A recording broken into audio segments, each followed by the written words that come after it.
যখন চলেই যাচ্ছি একটু সাজুগুজু করে নি, শেষ বিদায় বলে কথা। আর পারছি না। কোনো সারা জীবনের মতো দুনিয়া ছাড়ার আগে প্রিয় মানুষটার দেয়া শাড়ি পরে সেজে গুজে না ফেরার দেশে পাড়ি জমালেন এক গৃহবধূ। বললেন, দেখা হবে কালকে তোমাদের সাথে, তখন আমি আর চোখ খুলে তোমাদের দেখতে পারবো না, তোমরা আমাকে ছুতেও পারবা না, তোমরা আমাকে ছুঁইতেও পারবে না।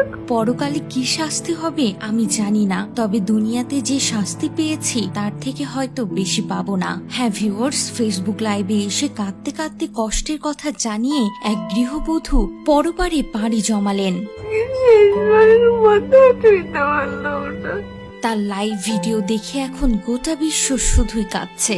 দেখা যায় মৃত্যুর আগে লাইভ ভিডিওতে তিনি